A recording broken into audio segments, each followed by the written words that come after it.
સૌને રામ રામ, નમસ્કાર, જય હિન્દ.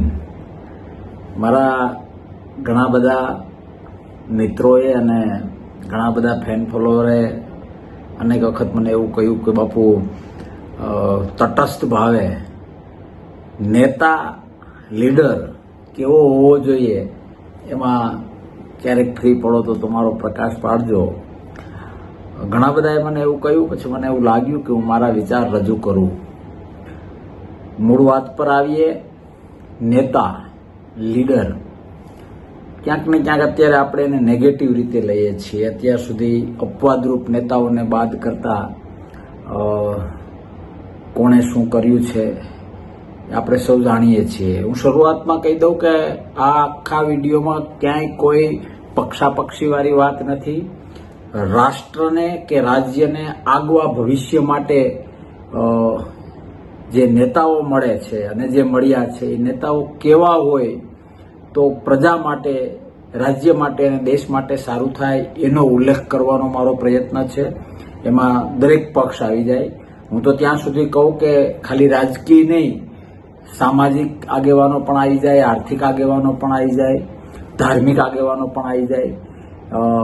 જે મારો અનુભવ રહ્યો છે અને જે મને ખબર પડે છે એ પ્રમાણે નેતા સૌથી પહેલા તો સંવેદનશીલ હોવો જોઈએ. નેતાની વેદના અને નેતાની સંવેદના પારદર્શક અને સ્વસ્થ એટલે કે ચોખ્ખી, સાચી હોવી જોઈએ. જ્યારે નેતૃત્વના ગુણોમાં એ ડુપ્લિકેટ આવે છે ત્યારે આખી બાજી બગડે છે. નેતા, હું ફરીથી કહું છું કે નેતા શબ્દ વાપરું છું તો ખાલી રાજકીય નેતા નહીં, દરેક ક્ષેત્રનો કોઈ પણ નેતાની વાત કરવા હું જઈ રહ્યો છું. મેં કહ્યું એ પ્રમાણે એ સંવેદનશીલ હોવો જોઈએ. બીજું, નેતા એ શક્તિની કિંમત કરનારો હોવો જોઈએ. વર્તમાનમાં આપણે જોઈએ છીએ કે કાપા કાપીને હરીફાઈમાં ક્યાંક ખરેખર શક્તિશાળી માણસ છે એનો લાભ જે તે વર્ગને કે જે તે ક્ષેત્રને કે જે તે વિસ્તારને નથી મળતો. હકીકતમાં મળવો જોઈએ પણ એના સ્વભાવમાં એ નથી હોતું. એટલે કોઈ પણ ક્ષેત્રનો નેતા હોય તો એ શક્તિની કિંમત કરનારો હોવો જોઈએ.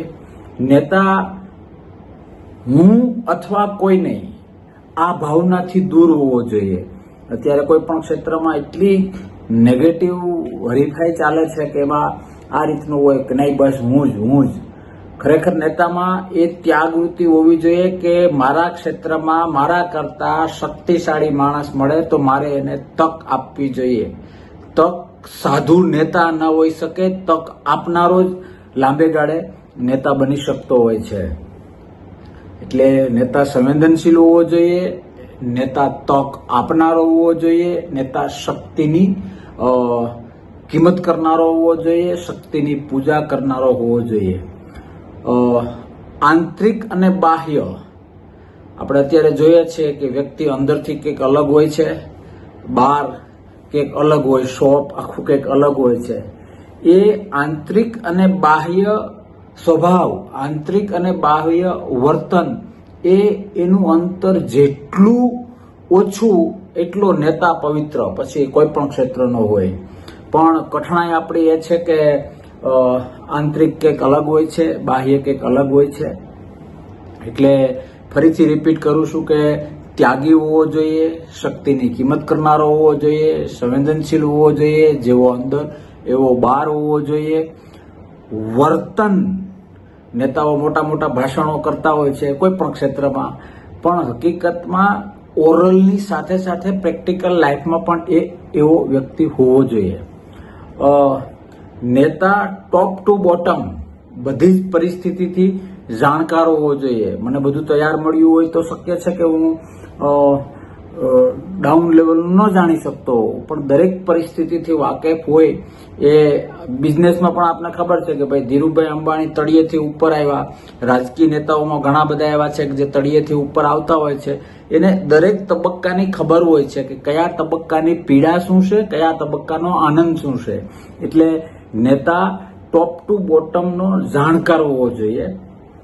વિશેષમાં નેતા એજ્યુકેટ હોવો જોઈએ. એજ્યુકેટ, લિટરેટ, ડિગ્રી હોલ્ડર હોય કે ના હોય એ બે નંબરની વાત છે. લિટરેટ તો ઘણા બધા લોકો હોય, પણ હું એજ્યુકેટની વાત કરું છું કે એજ્યુકેટ હોવો જોઈએ કે જે સમાજને, જે પોતાની પ્રજાને, જનતાને વાંચી શકે અને સમજી શકે અને એના માટે કંઈક રસ્તાઓ કાઢી શકે.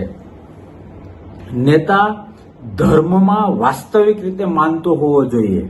માત્ર ધર્મની પેલી કરીને એ રીતે નહીં, પણ ધર્મ જે કર્મનો સિદ્ધાંત છે એ કર્મ બેઝ ઉપર કે હું શું કરું તો એ અધર્મ છે અને હું શું કરું તો એ ધર્મ છે એ હોવો જોઈએ. નેતા પોતાના વર્તનમાંથી ઓટોમેટિક મેસેજ પાસ થાય એટલી આવડતવાળો હોવો જોઈએ. ખાલી દૂધનો ઉભરો નહીં કે નીચે ગેસ ચાલુ હોય એટલે આપણે એમ થાય કે 10 લીટર દૂધ છે, પણ ગેસ બંધ થાય ત્યારે ખબર પડે કે 1 લીટર કે 2 લીટર જ દૂધ છે. ઉભરો નહીં, વાસ્તવલક્ષી હોવો જોઈએ નેતા, કે જે વાસ્તવિક વાત કરે અને બીજી વાત પ્રેક્ટિકલ હોવો જોઈએ. બીજું ખૂબ સાયકોલોજી પેલી રીતની વાત છે કે નેતા ઇમોશનલ હોવો જોઈએ, પણ એનાથી 20 ગણો ઇમોશન ઉપર કંટ્રોલ કરી શકનારો હોવો જોઈએ. ઇમોશનલ હોવો જોઈએ તો જ એ સામેવાળાની લાગણી સમજી શકે.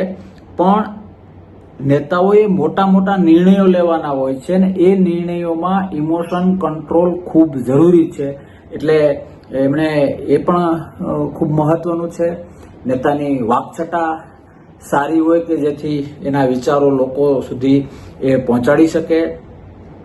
નેતા ડિસિઝન પાવર વાળો હોવો જોઈએ. ગેંગે ફેફે ખાલી પૈસાના જોરે કે ખાલી ચમચાગીરી કરીને કે એ રીતનું માણસ નેતું બની જતો હોય છે, પણ નહીં, એનું લાંબુ ભવિષ્ય નથી હોતું. એ ચમચું જ રહીએ.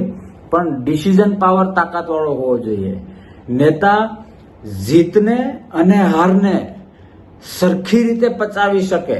ખાલી પછી ઇલેક્શન રિલેટેડ જીત હાર નહીં, કોઈ પણ ક્ષેત્રમાં સફળતા મળે કે કોઈ પણ ક્ષેત્રમાં નિષ્ફળતા મળે તો એ પરિસ્થિતિમાંથી પોતે અને પોતાના ગ્રુપને બહાર કાઢી નાખનારો, એટલે કે હળવાશથી પાછો એ આનંદને પણ કંટ્રોલ કરી શકે અને એ શોકને પણ કંટ્રોલ કરી શકે એવો એમનો નિર્ણયકાર હોવો જોઈએ. નેતા ગુરુનું મહત્વ સમજનારો હોવો જોઈએ. જ્યારે કોઈ પણ ક્ષેત્રમાં ગુરુનું મહત્વ નથી સમજાતું, આ વાત બહુ મહત્વની છે, ખૂબ મહત્વની છે. કયા માણસ પાસેથી કેટલું શીખ્યા અને પછી એને તમે કેટલો યાદ રાખો છો, એ જેટલા લોકો યાદ રાખે છે એને લોકો સ્વીકારે છે. એટલે આવું ઘણું બધું છે કે જે 10-15 બાબતો ખાસ છે કે જે ધ્યાન રાખીએ તો કોઈ પણ ક્ષેત્રમાં નેતૃત્વમાં આપણે સફળ થતા હોઈએ છીએ. ફરી ક્યારેક સમય મળીએ, વિશેષ આપણે ચર્ચા કરીશું.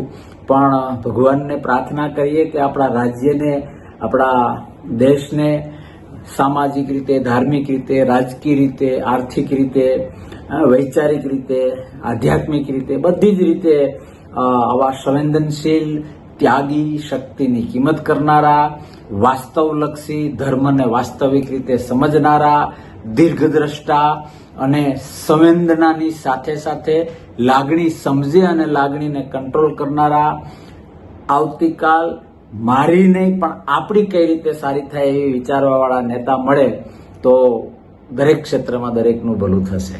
જય હિન્દ, ભારત માતા કી જય.